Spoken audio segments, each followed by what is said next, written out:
What is the most important molecule that you need to stay healthy and prevent disease? Hi, this is Dr. Mark Hyman. Welcome back. Now, why have most of you never heard about this? And why is it the secret to prevent aging, cancer, heart disease, dementia, and more? And why is it necessary to treat everything from autism to Alzheimer's? And why are there over 76,000 medical articles about it, and your doctor doesn't know how to address the epidemic deficiency of this critical, life-giving molecule? What is it? It's the mother of all antioxidants, the master detoxifier, and the maestro of the immune system. It's called glutathione. The good news is your body produces its own glutathione.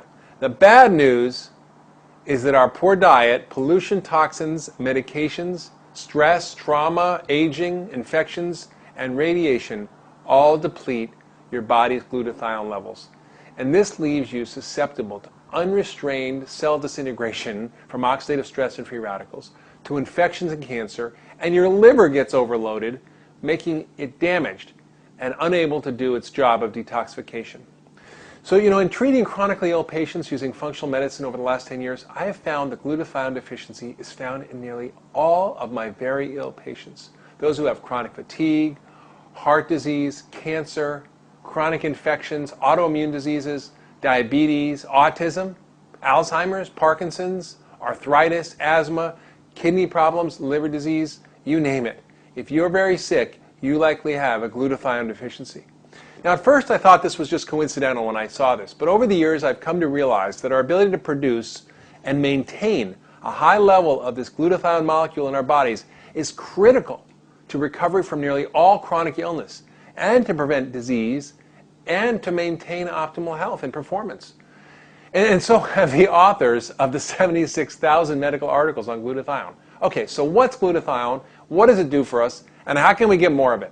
Well, glutathione is a very simple molecule that's produced naturally all the time in your body. It's a combination of three simple building blocks we call amino acids: cysteine, glycine, and glutamate. The secret of its power is the sulfur chemicals it contains. Sulfur is a very sticky, smelly molecule. It sort of acts like flypaper, and all the bad things in the body stick onto it.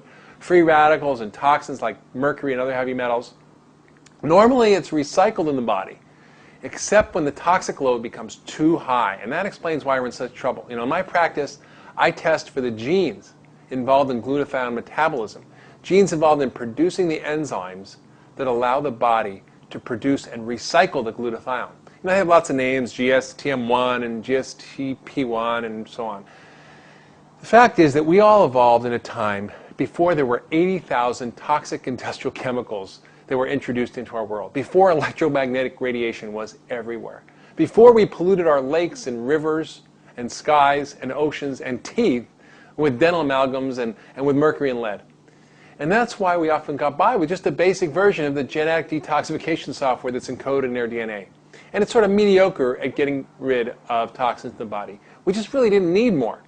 Who knew we would be poisoning ourselves and eating a processed, nutrition-depleted diet?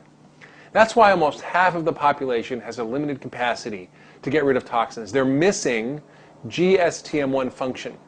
And nearly all my very sick patients, including me, which explains why I became mercury poisoned and why I suffer from chronic fatigue, are missing this particular gene.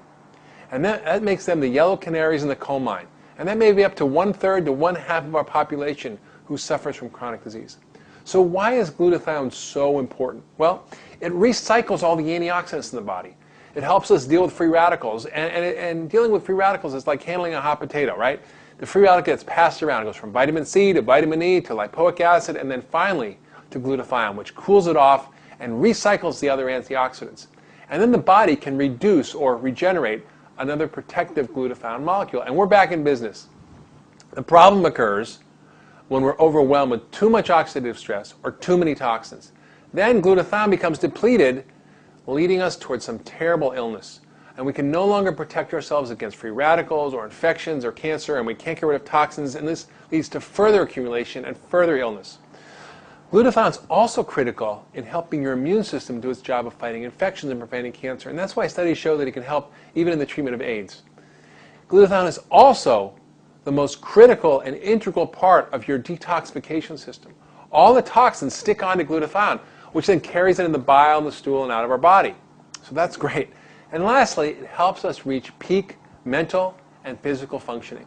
And in fact, research has shown that raised glutathione levels actually decrease muscle damage, reduce recovery time, increase strength and endurance, and shift metabolism from fat production to muscle development. So if you're sick or old or just not in peak shape, you likely have glutathione deficiency. In fact, the top British medical journal, The Lancet, found that the highest glutathione levels were found in healthy young people, a little bit lower in healthy elderly, and lower still in the sick elderly, and the lowest of all was in the hospitalized sick elderly.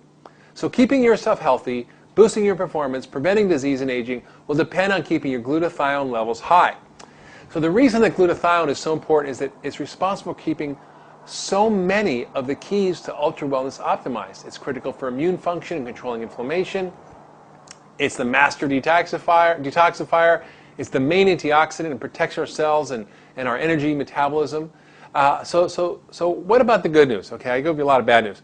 The good news is you can do a lot of things to increase this natural and critical molecule in your body. So you can eat glutathione boosting foods, you can exercise, and you can take glutathione boosting supplements. All right, so let's talk about what to eat. What should you eat if you want to boost glutathione?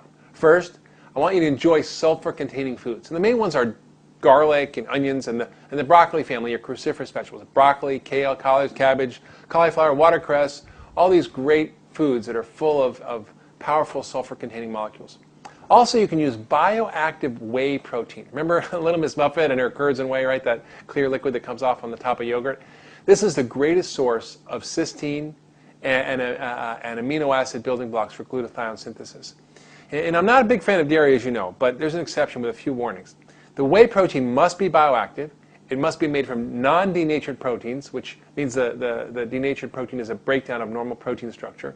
It should be from non-pasteurized and non-industrially produced milk, which makes it free of pesticides, hormones, and antibiotics.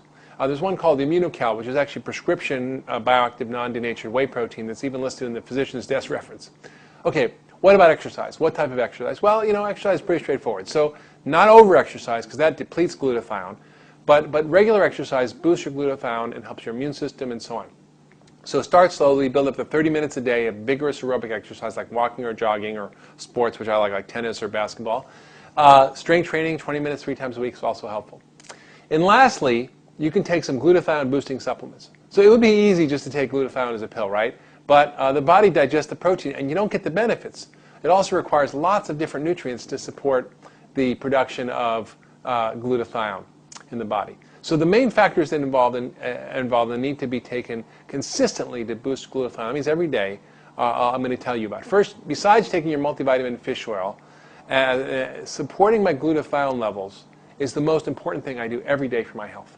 So first one I use is something called N-acetylcysteine, or NAC, or NAC. This has been used for lots of years in medical practice to help treat asthma and lung disease, to treat people with life-threatening liver failure even in the emergency room from Tylenol. But now it's even used to prevent kidney damage from dyes used in a hospital from X-ray studies. So it's got a lot of widespread application. The next is alpha-lipoic acid, and this is a close second to glutathione in the importance in protecting our cells and energy production and blood sugar control and many things. We make in our bodies, but we often become depleted.